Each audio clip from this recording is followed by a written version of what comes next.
13. Bendito é o nome do nosso Deus. Deus abençoe a todos que estão nos acompanhando pelo rádio e Deus abençoe também a todos que estão nos acompanhando pela internet. Nós vamos ouvir a palavra de Deus. Gostaria que você que está pelo rádio, dentro da tua possibilidade, que você prestasse bastante atenção na palavra. Os irmãos que estão na internet também, fica atento à palavra de Deus, não deixa passar nada, fique ligadinho, porque Deus quer falar conosco. Quem encontrou 1 Tessalonicenses 4, versículo 13, digam glória a Deus. Então vamos lá. Não quero, porém, irmãos, que sejais ignorantes acerca dos que já dormem, para que não vos entristeçais como os demais que não têm esperança. Porque se cremos que Jesus morreu e ressuscitou, assim também aos que em Jesus dormem, Deus os tornará a trazer com ele. Dizemo-vos, pois, isto pela palavra do Senhor, que nós, os que ficarmos vivos para a vinda do Senhor, não precederemos os que dormem. Porque o mesmo Senhor descerá do céu, com alarido e com a voz de arcanjo e com a trombeta de Deus. E os que morreram em Cristo ressuscitarão primeiro. Depois nós, os que ficarmos vivos, seremos arrebatados juntamente com eles nas nuvens, a encontrar o Senhor nos ares. E assim estaremos sempre com o Senhor. Portanto, consolai-vos uns aos outros com estas palavras. Amém? A igreja pode sentar em nome de Jesus. Glória a Deus. Irmãos, a palavra de Deus nessa tarde falando sobre a ressurreição e sobre a vinda de Jesus. Então, nós temos aqui na nossa Bíblia, irmãos, duas cartas à igreja em Tessalônica. Nós temos a primeira carta e a segunda carta, ambas escritas pelo apóstolo Paulo. Essa igreja em Tessalônica, irmãos, quem fundou ela foi o apóstolo Paulo. E nós temos ali em Atos dos Apóstolos, capítulo 17, uma panorâmica assim de como foi o início do trabalho ali em Tessalônica. Não foi fácil, porque havia muita rejeição, havia muito impedimento e muita perseguição em relação ao Evangelho. Então, hoje também não está muito fácil também não. Não existe uma perseguição, por exemplo, física, não estão prendendo, pelo menos aqui no Brasil não estão matando, mas há uma resistência grande daqueles que às vezes têm nas mãos os meios de comunicação, tipo televisão, rádio, internet, e essas pessoas combatem, para impedir muitas pessoas de crer no Evangelho e serem salvos. Mas Jesus mandou que preguemos o Evangelho a toda criatura. Tem um versículo na Bíblia que é Marcos 16:15, Jesus falou: ide por todo o mundo e pregai o Evangelho a toda criatura. Então, nós temos essa missão dada pelo próprio Jesus. Então, a igreja, ela recebeu da mão de Jesus uma missão. Embora grande maioria não cumpra, não faça nada em prol do Evangelho. A grande maioria da igreja está acomodada, está pensando apenas em adquirir bens, melhorar de vida, crescer financeiramente. Então, a grande maioria não está cumprindo o ID de Jesus. Porque quem entende que esse ID não foi para os apóstolos apenas, mas esse ID é para a igreja.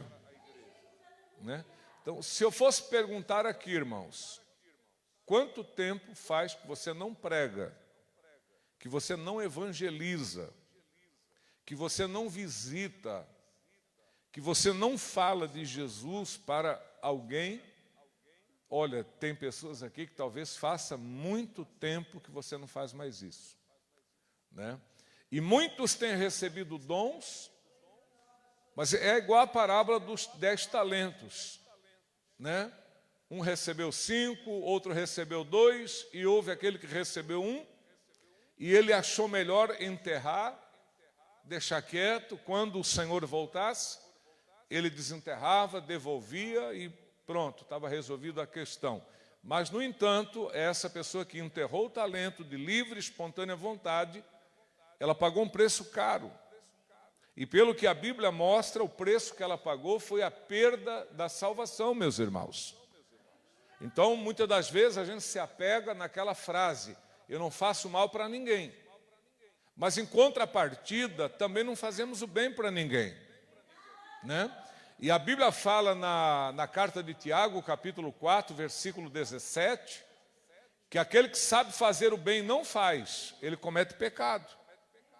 Então isso vai, digamos assim, contra aquilo que a gente pensa.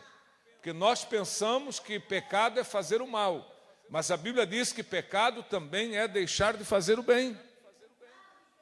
Quando você deixa de orar por alguém, você está pecando. Quando você deixa de falar de Jesus para as pessoas, você está cometendo um erro, um pecado também. Então nós não podemos enterrar o dom que Deus deu para nós, meus irmãos. A responsabilidade, irmãos, da salvação das almas não é de uma pessoa, é de todos nós. Então nós precisamos falar a palavra de Deus. A gente vê que muitas pessoas não se preocupam com isso, né? Acho, pastor, cada um procure o caminho que quiser. Mas não é assim, meus irmãos. O que a Bíblia diz na segunda carta de Paulo aos Coríntios, capítulo 4, versículo 4. O que está escrito lá?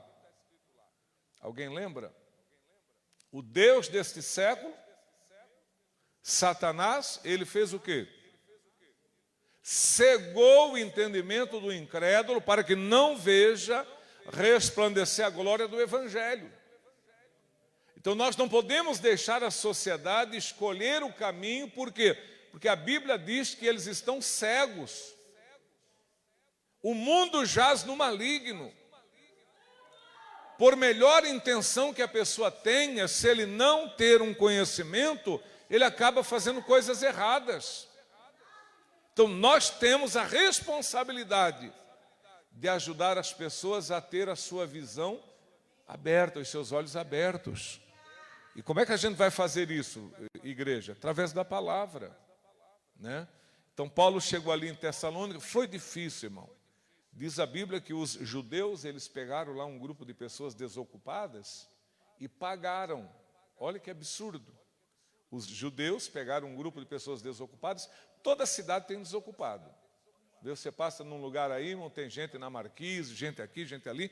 Então o que os judeus fizeram? Foram lá onde tinha um grupo de desocupados e pagaram. Vocês querem quanto lá para perturbar Paulo e não deixar ele pregar, não deixar ele abrir a igreja aqui em Tessalônica? E pagaram e eles começaram a fazer baderna, bagunça, perseguir Paulo. Foi terrível para o apóstolo Paulo. Só que o apóstolo Paulo, irmãos, ele era uma pessoa que ele não desistia. É incrível a fé e a perseverança que Paulo tinha.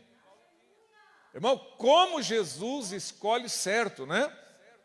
Quando Jesus disse para Ananias, vai lá orar porque ele é para mim vaso escolhido, Jesus sabia quem era Paulo e a capacidade que esse homem teria de resistir e perseverar. E eu quero dizer nessa tarde, irmãos, que não somos um Paulo, mas Deus também nos escolheu. O mesmo Deus que escolheu Paulo, escolheu nós. Talvez você eu não vou fazer o que Paulo fez, né? Não tenhamos essa capacidade, mas alguma coisa a gente pode cooperar para o crescimento e para a salvação das almas, irmãos. Amém? Quem sabe que a gente pode fazer alguma coisa? Bom, será que Dorcas, ela cantava? A gente não sabe, né? Pode ser que sim, mas a Bíblia não fala. Será que Dorcas, ela tinha algum dom espiritual? Tipo, falava em línguas, interpretava, profetizava, tinha visão? Não sabemos. Mas nós sabemos, irmãos, que ela com uma agulha, ela fazia muita coisa dentro da igreja. Porque naquela época, como também hoje, tem as pessoas necessitadas, e que às vezes a gente fecha o olho para não ver, e que às vezes a gente prefere, às vezes, jogar uma coisa fora, deixar vencer no armário, dentro da geladeira, do que compartilhar, repartir com quem precisa. Dorcas, naquela época, ela na igreja, lá na cidade de Jope, ela conhecia a vida das irmãs que eram carentes, necessitadas, e ela fazia o quê? Ela fazia vestidos e túnicas e trazia para as irmãs. Então, com uma agulha, Dorcas produzia fruto. Então, pastor, eu não tenho dom nenhum, né? Todos temos um dom, meus irmãos. Talvez tu não tenha um dom espiritual, mas talvez você tenha um dom natural. Entenderam, meus? Quem entende que tem pessoas que têm dons naturais, que vêm de berço, diga glória a Deus. Mas esse dom não é de Deus? Claro que é de Deus. Então, Dorcas era essa pessoa, né? Costurava para uma, costurava para outra, presenteava e dava presente, ajudava as viúvas pobres, numa época que não tinha pensão, aposentadoria, não tinha Bolsa Família, não tinha bolsa disso, bolsa, não tinha nada, irmão. Na época, cada um por si, Deus por todos. Então, hoje a gente tem muitos direitos sociais, né? Você pode ver que hoje, principalmente o Brasil, ele é um país com muitos direitos sociais. Entenderam? Mas na época não tinha isso. Então, Dorcas, ela não deixava as irmãs passar frio. Quer dizer, pastor, eu não sei costurar. Ok, você não sabe costurar, mas você sabe orar. Você sabe, sei lá, trazer 1 quilo de alimento para alguém que precisa. De repente você pode colocar o teu carro disponível para transportar um enfermo, trazer alguém que está afastado para os caminhos do Senhor. Quem entende que tudo isso é válido? Tudo isso é válido, tudo isso haverá recompensa da parte de Deus. E a salvação, meus irmãos, é uma coisa muito importante. Salvação é mais importante que faculdade, que curso, que dinheiro. Bom, nada está acima do valor que a salvação nossa tem. Nada. A salvação é a coisa mais valiosa que nós temos na nossa vida. Então, nós precisamos ganhar as almas para Jesus. Aí Paulo chegou ali em Tessalônica, as pessoas perseguindo, ameaçando de morte, ameaçando de bater, e Paulo foi indo. Daqui a pouco, irmão, a igreja de pé. Porque operando Deus, quem impedirá?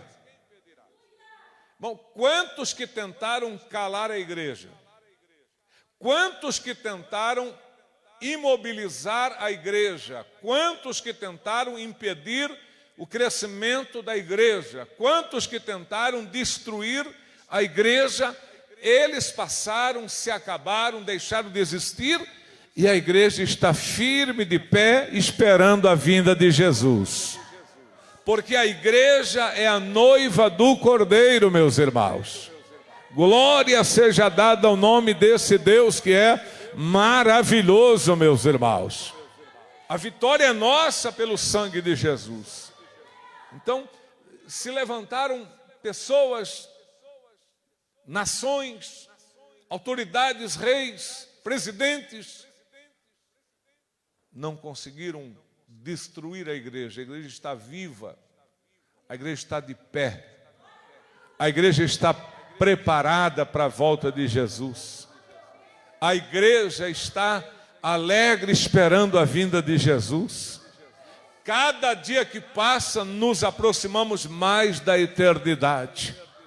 Cada dia que passa, nos aproximamos mais da volta do nosso Jesus. Amém, meus irmãos? Nada conseguiu impedir e destruir a fé da igreja. Então, daqui a pouco, Tessalônica tem a igreja. Estão lá os irmãos servindo a Deus. Mas o que aconteceu lá? Algumas pessoas começaram a passar pela morte. Porque é assim, meus irmãos, a nossa vida aqui é passageira, né? Bom seria que nenhum de nós morrêssemos. Bom seria termos do nosso lado as pessoas que mais amamos para sempre. Que eles nunca nos abandonassem e que nós também nunca abandonassem aqueles a quem a gente ama. Mas a gente sabe que a vida nossa está nas mãos de Deus. E a Bíblia diz que há tempo de nascer e tempo de morrer, meus irmãos. Que há tempo de rir e tempo de chorar também. Então, sabemos que se Jesus demorar alguns anos, talvez alguns de nós vamos passar por essa experiência. Eu acredito que é a pior experiência que a gente vai passar na vida da gente, né? A morte. Até porque nós vivemos pela fé.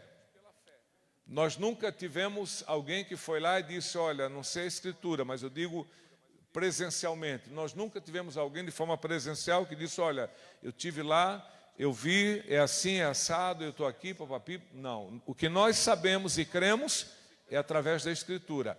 Para quem é crente é suficiente. Mas a morte é uma experiência cruel, doída e triste.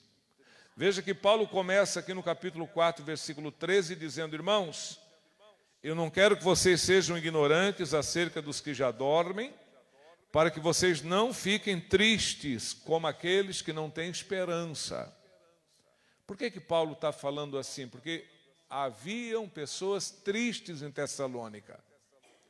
É aquela pessoa que veio para o Senhor com a família e de repente o pai foi embora para a eternidade, a mãe partiu para a eternidade. Aquele pai que perdeu seu filho e estava triste, porque eles não tinham uma visão assim de como seria a ressurreição e de como seria a vinda de Jesus.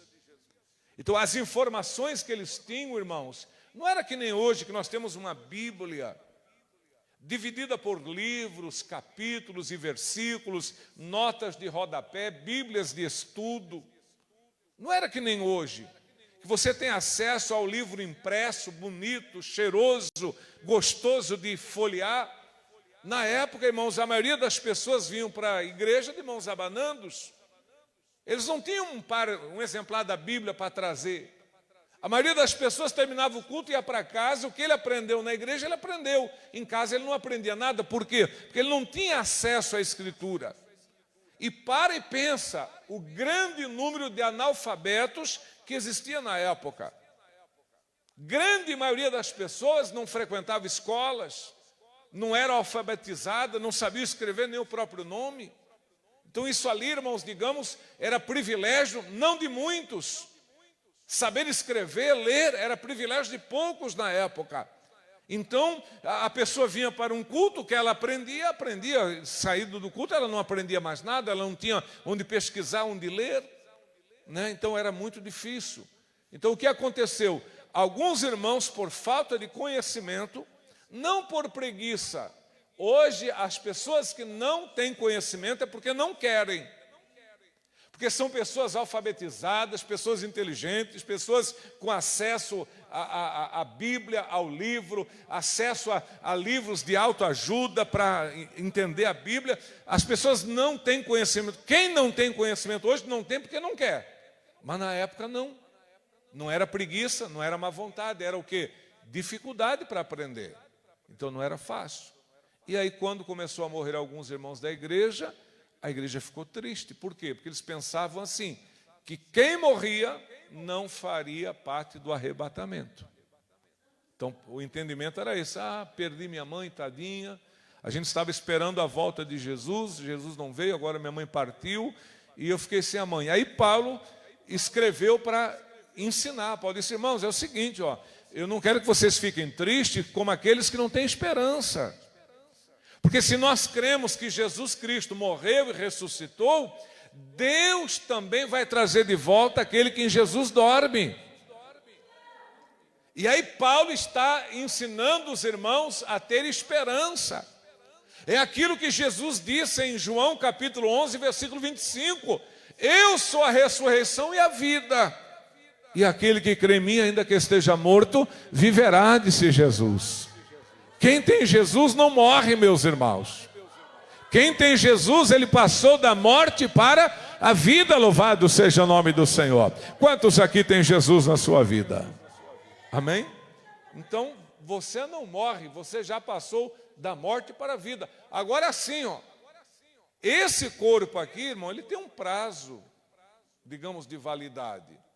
A Escritura diz 70 a 80. O que passar disso? Enfado, canseira.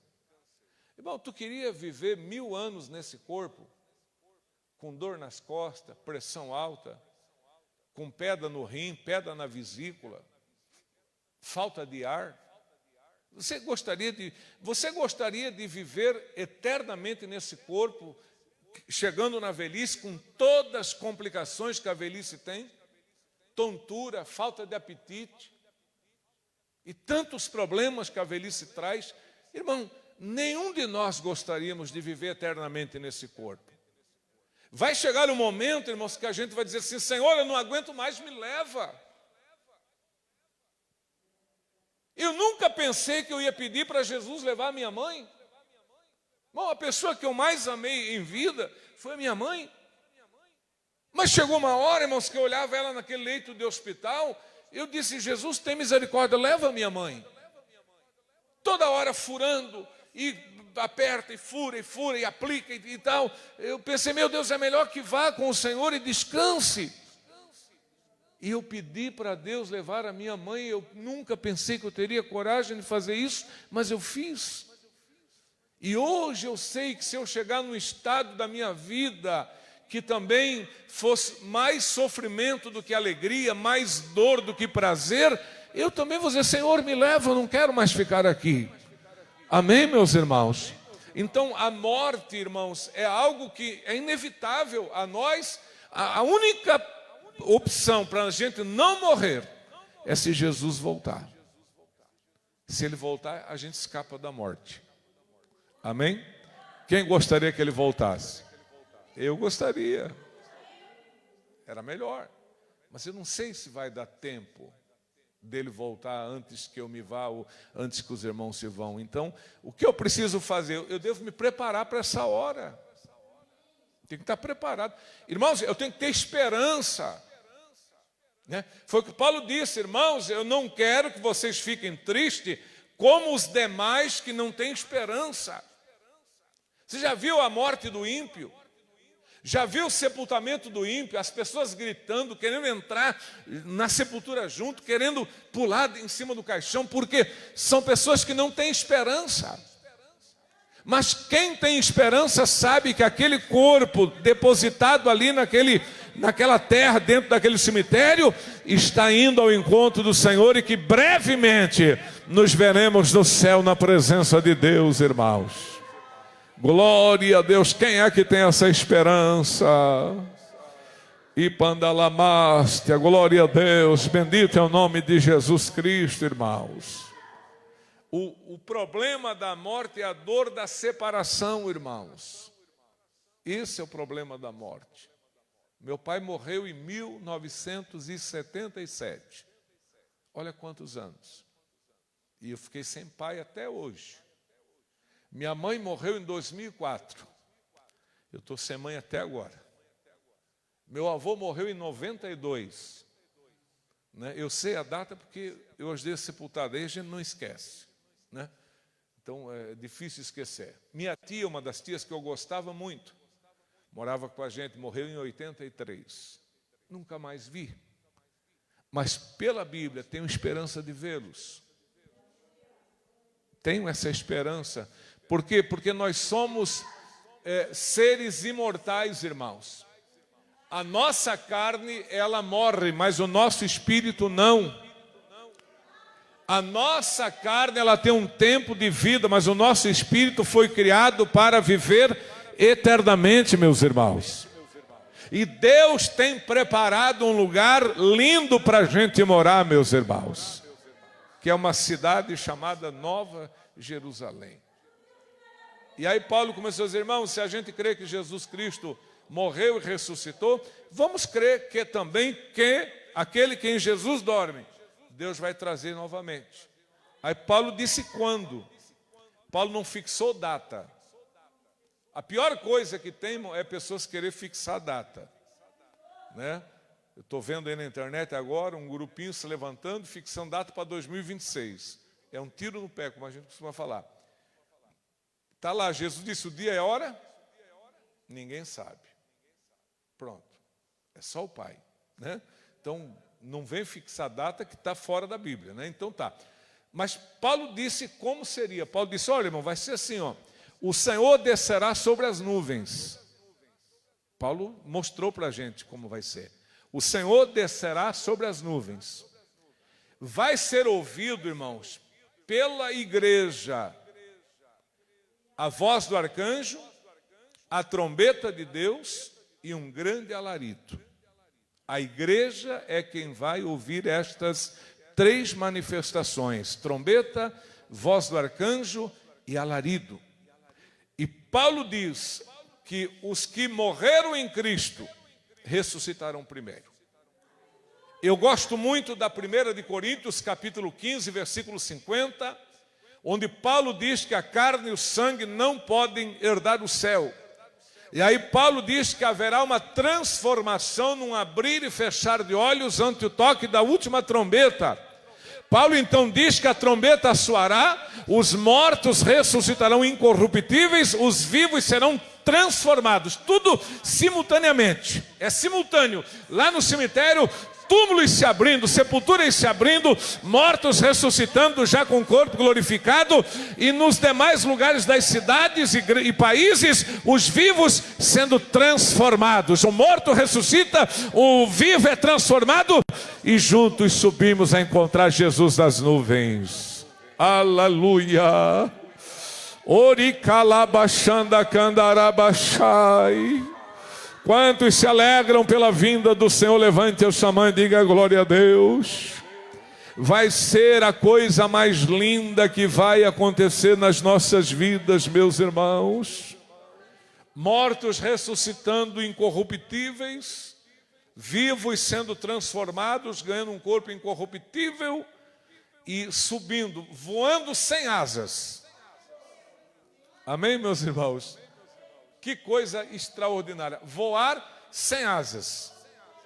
A gente sabe, irmão, que voar é uma, digamos assim, é um desejo que muitos seres humanos têm.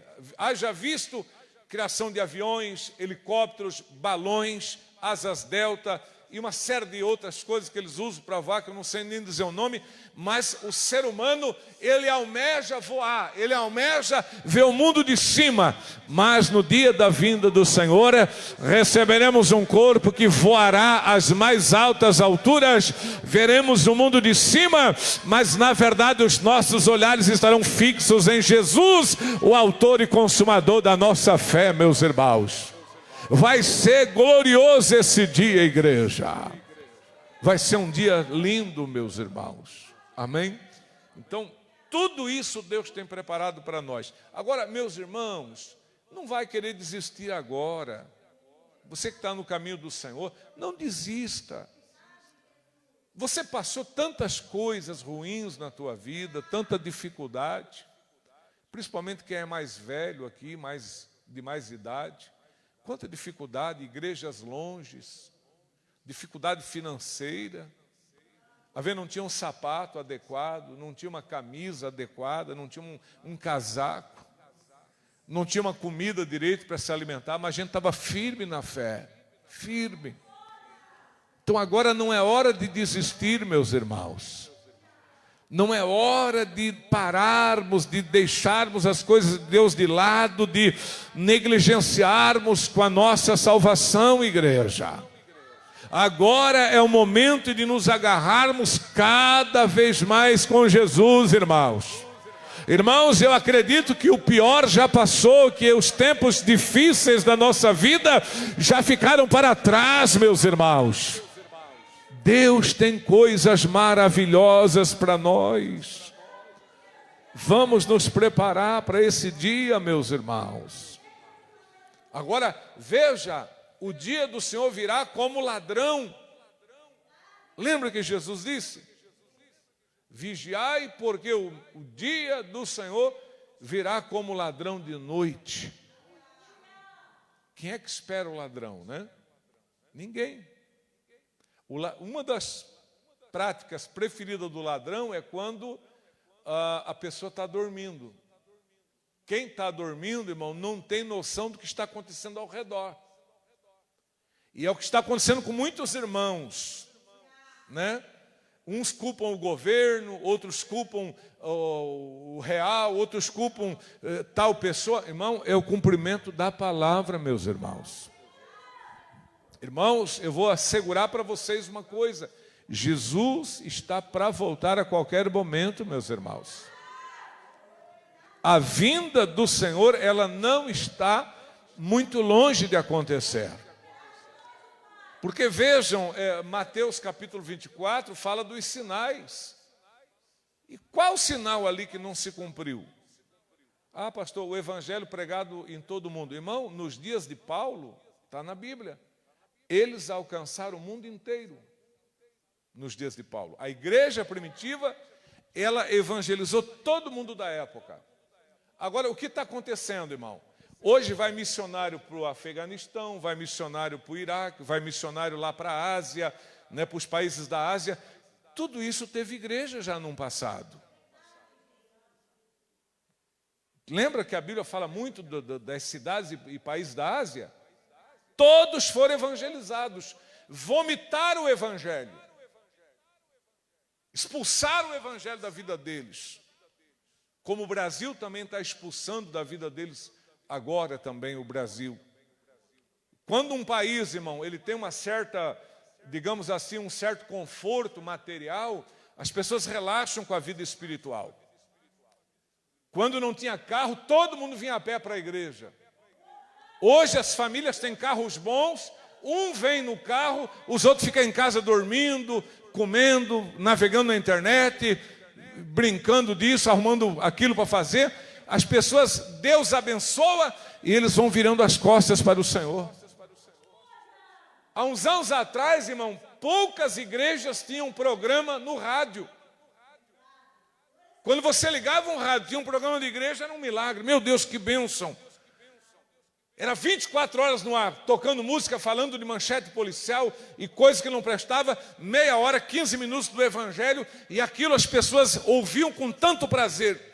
Hoje você liga uma rádio dessa como a Colômbia meio-dia, vai até de noite ouvindo o programa evangélico. Hoje nós temos a rádio 107.5 da Assembleia de Deus, 24 horas no ar pregando o evangelho. Tem outra a rádio aí chamada Nações, só evangelho. Mas as pessoas estão, irmão, não estão famintas, elas estão fartas. As pessoas estão vomitando de tão fartas que estão. Elas se dão ao luxo de escolher o pastor para pregar para elas.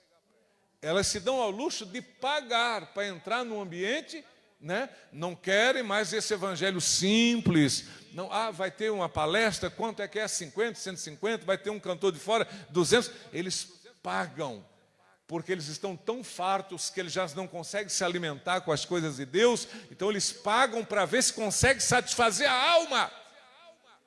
Mas não conseguem porque estão fartas. E a Bíblia diz que a alma farta, ela pisa favos de mel.